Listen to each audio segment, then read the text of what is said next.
नमस्कार, news one nation देख रहे हैं आप। आपके साथ मैं हूं ऋचा शर्मा। इस वक्त की बड़ी खबर सामने आ रही है, जहां बिहार में चुनाव होने ही वाला है और चुनाव से ठीक पहले अब चुनाव आयोग ने बड़ी कार्रवाई की है। चुनाव में शिथिलता बरतने के आरोप पर सबसे पहले चुनाव आयोग की तरफ से उत्पाद आयुक्त को हटाया गया और उसके बाद भी लापरवाही बरती गई, जिसके बाद लापरवाही बरतने के आरोप में चुनाव आयोग ने 2 उत्पाद अधीक्षक को सस्पेंड कर दिया है। तो बड़ी कार्रवाई चुनाव आयोग की तरफ से की गई है। इसके साथ ही चुनाव आयोग की तरफ से 4 अधीक्षक के तबादले की अनुशंसा भी की गई है। चुनाव कार्य में कोताही बरतने पर आयोग सख्त है और कार्रवाई की सिफारिश भी की गई है। शुक्रवार की देर शाम आयोग ने शराब जब्ती में ढिलाई बरतने पर अरवल और शेखपुरा के उत्पाद अधीक्षक को सस्पेंड कर दिया। वहीं 4 उत्पाद अधीक्षक के तबादले की अनुशंसा की गई है। 2019 से अरवल में कार्यरत नितिन कुमार और 3 जुलाई 2018 से कार्यरत विपिन कुमार पर कार्रवाई के लिए राज्य सरकार को अनुशंसा भेज दी गई है। जहानाबाद के उत्पाद अधीक्षक कृष्ण मुरारी, बक्सर के देवेंद्र कुमार, लखीसराय के शैलेंद्र चौधरी और जमुई के उत्पाद अधीक्षक संजीव ठाकुर का स्थानांतरण करने की अनुशंसा की गई है।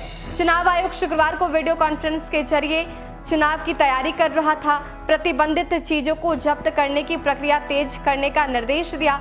मुख्य निर्वाचन आयुक्त के निर्देश के बाद भी शराब की जब्ती और चुनाव कार्य में कोताही बरतने के बाद आयोग ने 2 उत्पाद अधीक्षक को सस्पेंड करने और 4 को स्थानांतरित किया है।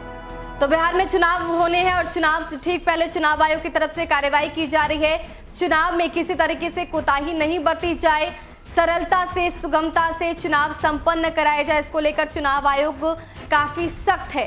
इसके पहले भी लगातार ऐसी खबरें आई, जब तबादले की खबर हमने आपको बताई थी, लेकिन क्योंकि चुनाव होने में बहुत ही कम समय बचा है, 28 अक्टूबर को पहले फेज के लिए मतदान होगा, उसके बाद 3 नवंबर और 7 नवंबर को दूसरे और तीसरे फेज के लिए मतदान होना है। यानी कि समय कम है और तैयारियां बहुत ही करनी है। ऐसे में चुनाव आयोग हर चीजों पर नजर रख रहा है कि किसी भी तरह की कोई समस्या चुनाव के दौरान ना हो, क्योंकि कोरोना काल में ऐसा पहली दफा है जब इतिहास में कोरोना काल के बीच बिहार में चुनाव हो रहे हैं। एक महामारी के बीच बिहार में चुनाव हो रहे हैं। ऐसे में चुनाव आयोग के पास ये बड़ी चुनौती है कि किस तरीके से सरलता से सुगमता से इस बार चुनाव को संपन्न कराया जा सके।